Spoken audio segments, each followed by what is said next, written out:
We are now live.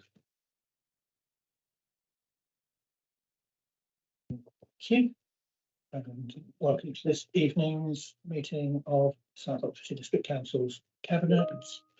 I'm Dave Green, I'm the leader of the council. I'm going to be chairing the meeting. Steve, if you wouldn't mind taking a roll call. Thank you, Chair. Yeah, councillors, in alphabetical order, if you could confirm, please, whether you're in the meeting room or joining remotely for the benefit of the public. So, Councillor Robin Bennett, please. Joining remotely. Thank you. Councillor Peter Paul Bunker. Present in the room. Thank you. Councillor Sue Cooper is, she's present. No, come back to Councillor Sue Cooper. Councillor Maggie Philipova Rivers, please. Present in the room. Thank you. Councillor Andrea Powell. I'm joining online. Thank you.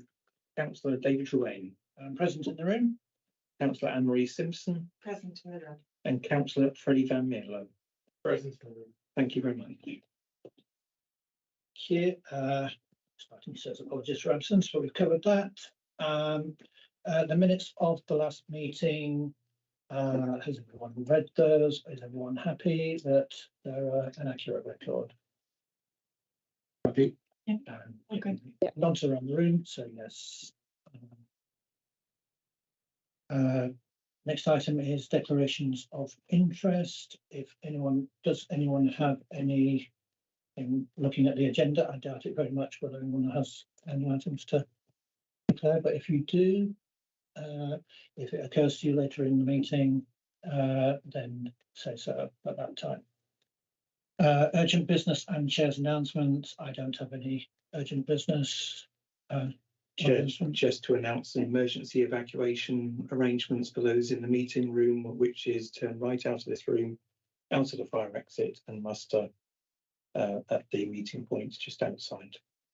Okay, thank you. And the other chair's announcement is that I put my security badge down somewhere, so if anyone sees it before we leave, then you give it to me. Next item is public participation.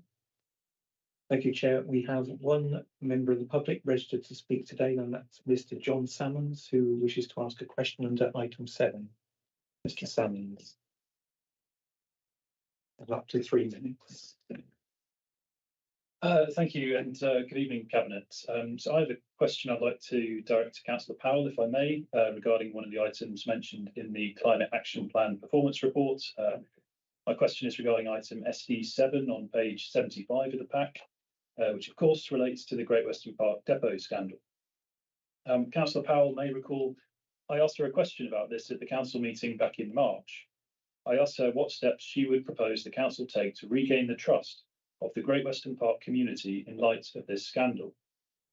Councillor Powell told me she would personally ensure the points I raised would be addressed fully, but she also said they would be addressed when a revised planning application was submitted.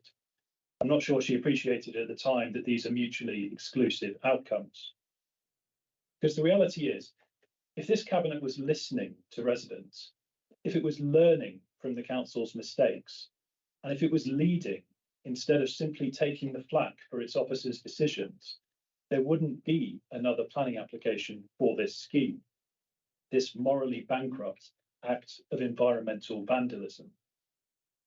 But here we are, 8 long months later, almost a year after this scandal first formed a cloud over residents' lives, and this council continues to leave them in the lurch. All this report does is confirm their worst fears, that this council continues to treat them with complete and utter contempt. There is simply no other way to interpret the update given in this report.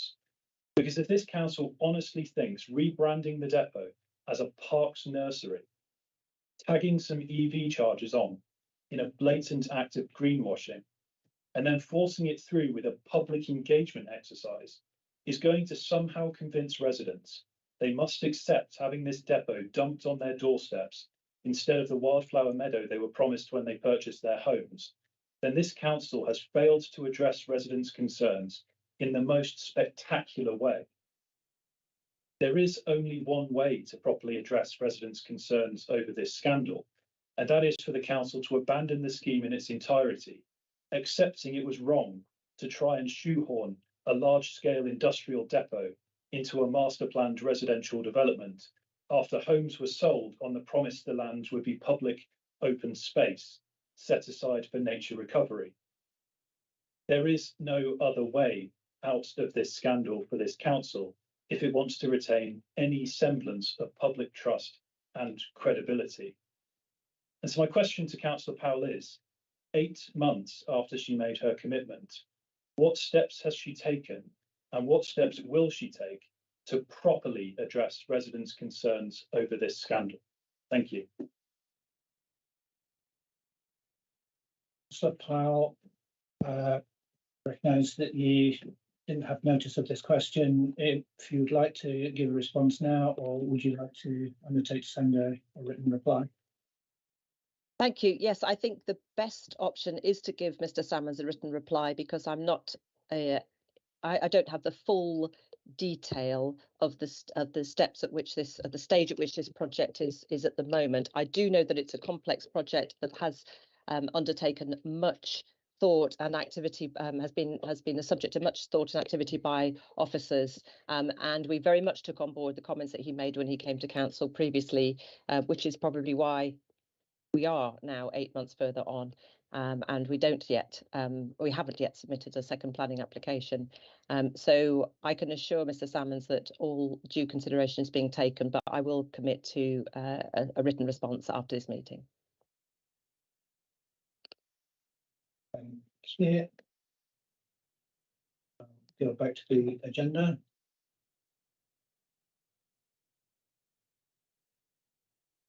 It was item 6 is recommendations and updates from other committees.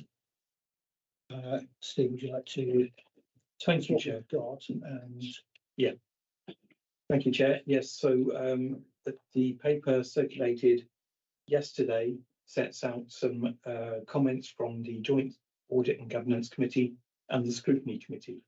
So starting with the Joint Audit and Governance Committee, it met on the 3rd of October to receive and note internal audit reports, the annual complaints report and the half-yearly corporate risk report. The committee also considered the Treasury Management Outturn report for 2022-23 and confirmed that it was satisfied that the Council's Treasury activities have been carried out in accordance with the Treasury Management Strategy and Policy. No recommendations were made to Cabinet. The committee met again on the 30th of October to approve the Statement of Accounts for 2021-22, making no recommendations to Cabinet.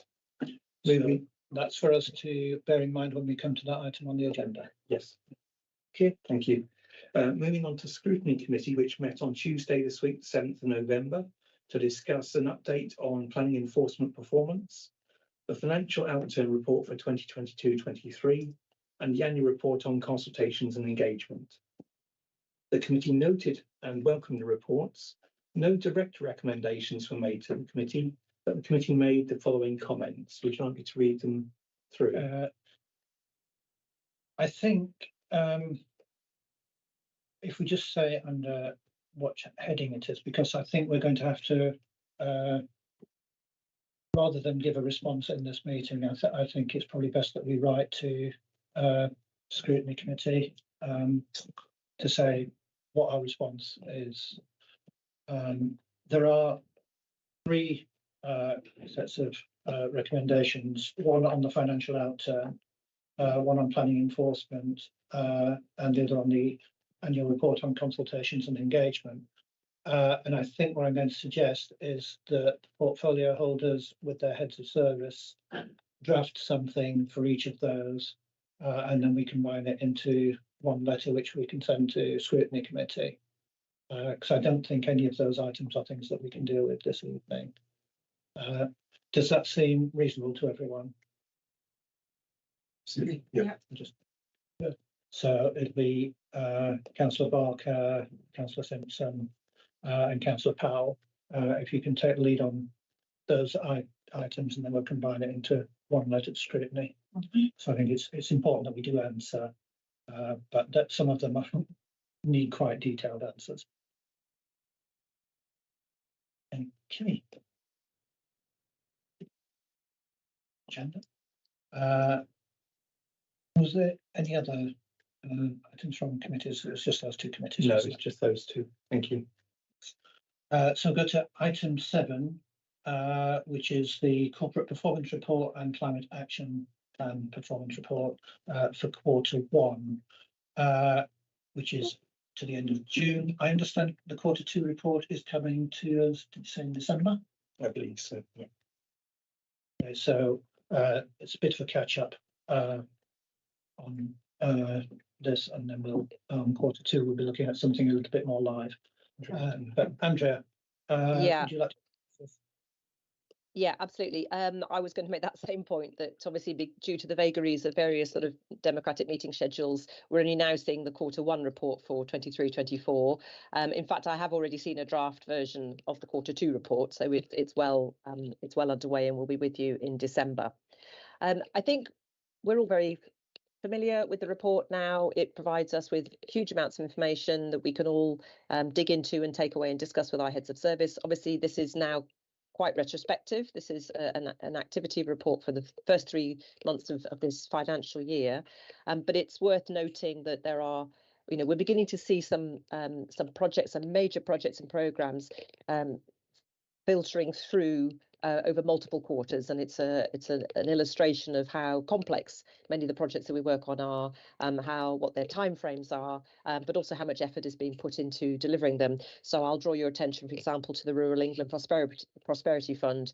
At this stage, we were reporting about a call for expressions of interest. What we'll see in the next reports and in future reports is the release of those funds and the selection of the projects that are proposed by those who've expressed interest so far. So we can see the progress being made for these major programs. Obviously, the other thing to comment on here is that as we all know, we're working on the next corporate plan.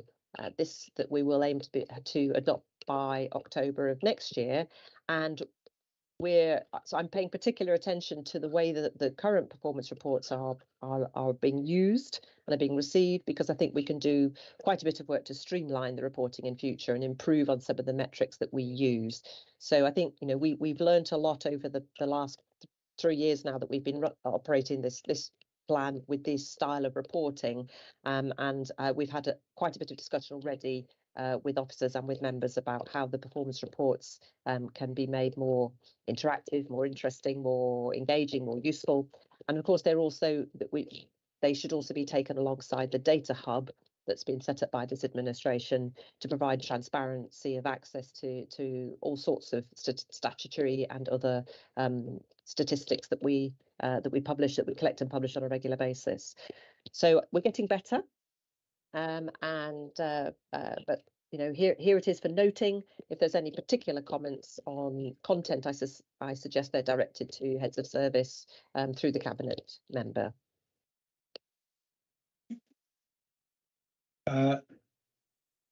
We have the officer online. I don't know if you want to add anything to that, Mark? It's Tim. No, I don't think Tim or Adriana are able to make the meeting this evening, so it's me. It's just me. I can comment if needs be, but yeah, it is Tim's portfolio. Yeah, I'm sure you can. But okay, does anyone else have anything that they want to perhaps highlight in the report, or any questions for Councillor Powell? Just a really a quick one. It would be really great to see them quicker. How likely do you think that is in the future? Obviously, this is '41. And Yeah, the reports are actually published in draft format on our website as soon as they're ready. So if you okay. if you go to the corporate plan website, they are actually made available there as soon as they've been approved, through SMT. And then it's just that they come to these meetings for noting. So we were always trying to speed things up, but obviously at the moment they're quite labour intensive, and they've become a bit more labour intensive than we had hoped at the outset. So I think they do take quite a bit of compilation. We now have a dedicated resource, corporate improvement officer, who is looking at how we can continue to iterate and improve what we produce, and I would hope that in future we can get that reporting process a bit more prompt as well. Yeah, they have grown certainly. Even just the narrative compared to last year, it has got more, which is good news because a lot is being done. Yeah. Labour intensive. 2 points I would add to that. One is, yes, we need to make them simpler and have our systems simpler so that numbers drop off whatever system collects them. But the other is a point that I've made to SMT before, is that we're quite happy to see things in draft and then formally receive the final document or note the final document. But it would be better, in my opinion, to have a draft that is more up to date when we can actually discuss the figures and everything in it, than to wait for the perfect document and it be so out of date that it's actually not worth discussion. Okay, if we can, does anyone else have anything to add? Just to add from the sort of the climate report perspective, there's some good work going on that's reported within it as well, including continued investment in EV charging and the successful Let It Be initiative that took part over the summer. And then I would just add that shortening the reports and making them simpler would probably be a good activity. And that the good news from the reports is that there is a lot of green under the specific actions, which indicates A, that we've done a lot of the actions that were originally envisaged when this plan was made, and B, that it's about time we made a new plan and gave ourselves lots of new actions. We're working on it. Yeah, exactly. If no one else got anything, we're asked to note it. So is everybody happy to note? Yeah. Okay, thank you. Moving on to the next item is the Treasury Management outturn.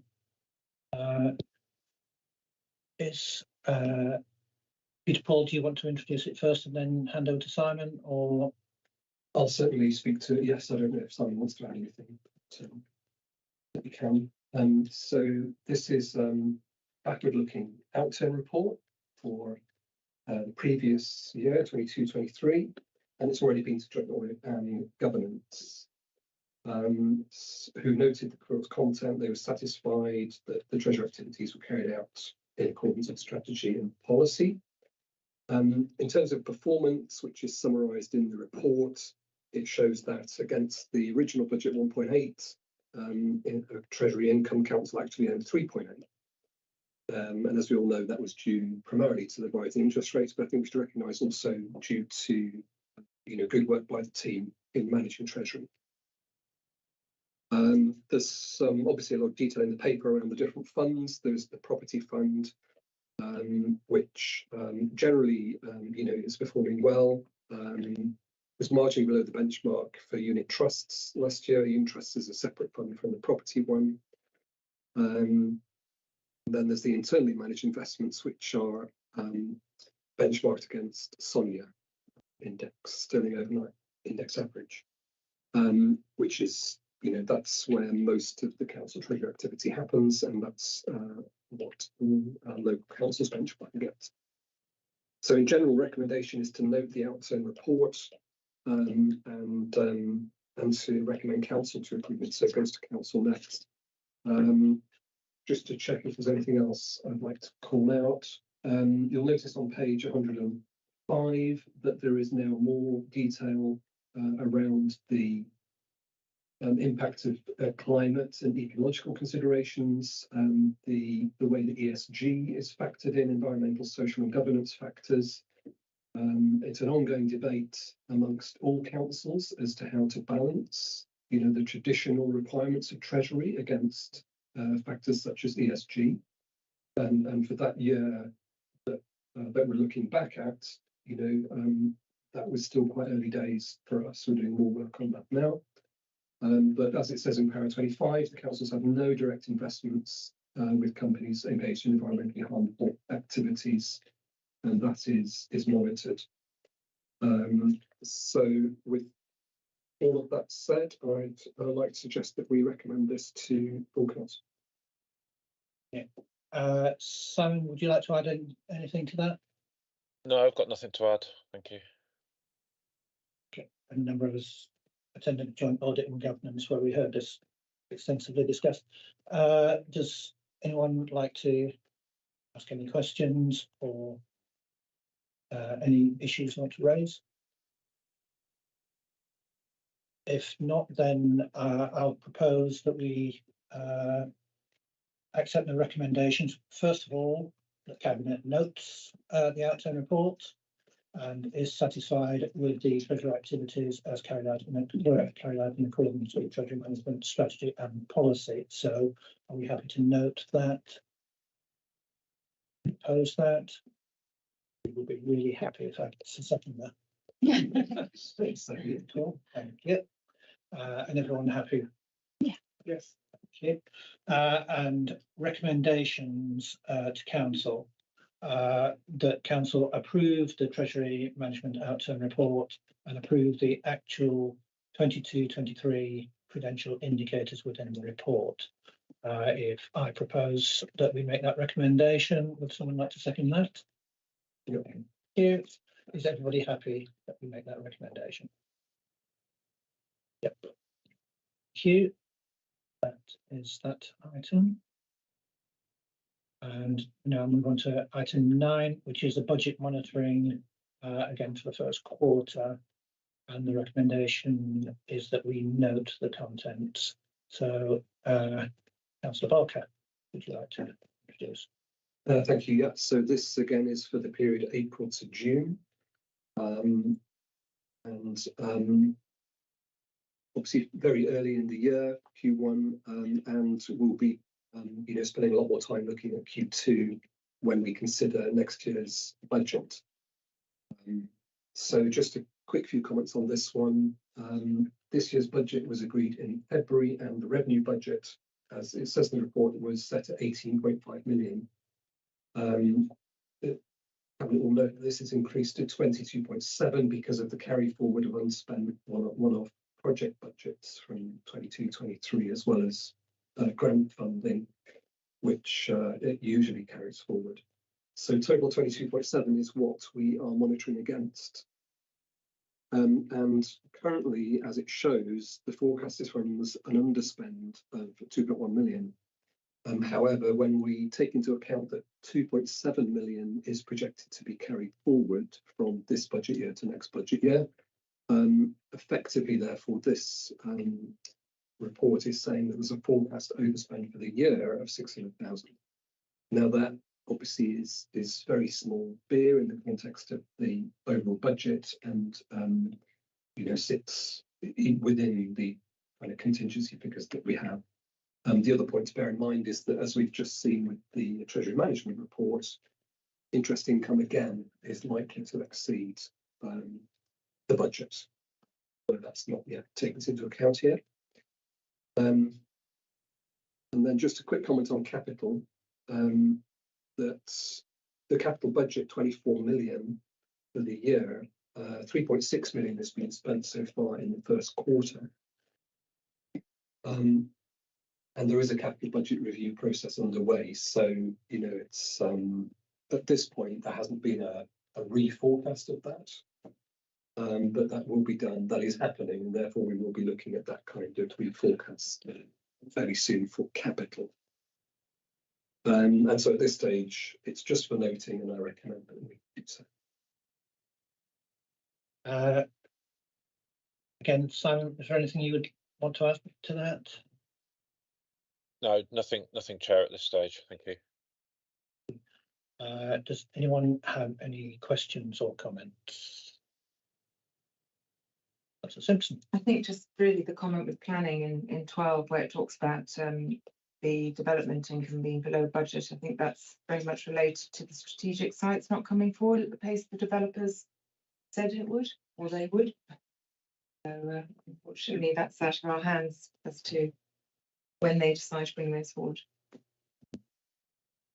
Yeah, that's the sort of budget which is a projection, isn't it, of what other people are likely to do rather than a costing of what we can control. Councillor Bennett has his hand up. Well, I just wanted to comment on the 2.7 million carry forward budgets, most of which are related to the garden communities in Arinsfield and Didcot. And maybe if I could just ask Simon, because in a sense those were never going to be spent in year, and now we have created delivery plans for both of those and divided all of that up into different projects, and presumably we should now know roughly when those will be spent. So will that help us for the future with profiling when the so it doesn't look like we've misbudgeted, which we haven't. We just haven't been able to show when that was going to be spent. Yeah, so that should help us in future with the presentation of this and reporting during the year as well. Great.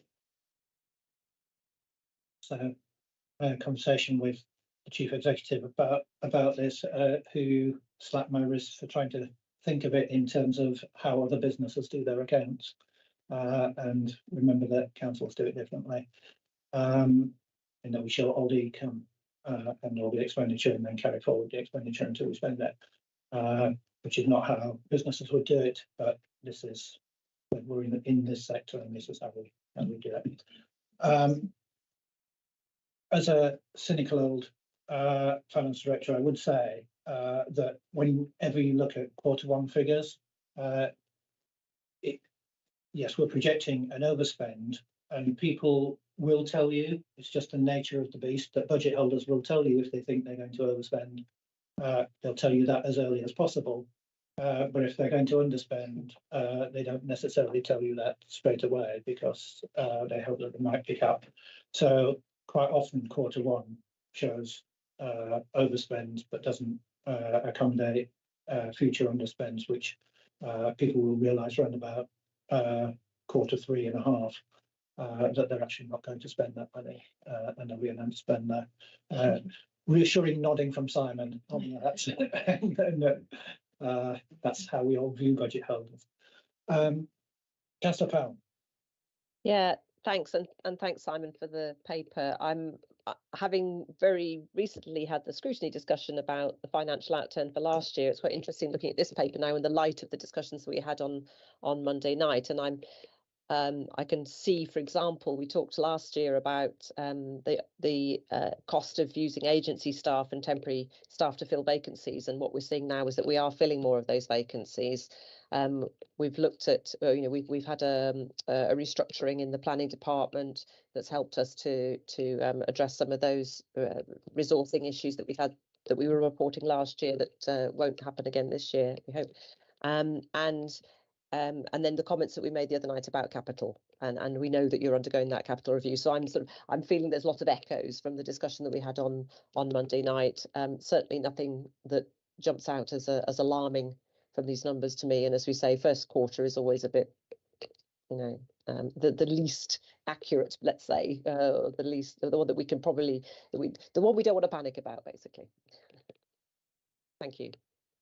And said that we were going to write a letter to scrutiny, but I should say that one of the things that we'll highlight is that our actual level of unplanned agency work, as in we need a temp to cover this post, is actually very small. Most of the agency costs that are in there are specialist roles that we plan to get through an agency rather than employing somebody into that role, because that's the way in which these people work, and that's how you can get them. So if you think within the legal department, for example, using agency staff that you can call off when you need them is actually a cost-effective way of doing it. But we are looking at how that is managed. So whilst there was a one line that said we spend a lot of money on agency staff, that wasn't actually unexpected. It was a business decision to use those people. But we'll set that out more fully in the response to scrutiny. Right. Any more questions or issues that anyone would like to raise? In which case, I will spool back and find out what I'm recommending. Yeah. The Cabinet is recommended to note the contents of this report. So is everybody happy to note this? Is everyone? And push back to my agenda to see if there was anything else that I've forgotten. And that looks like that's the end of the meeting.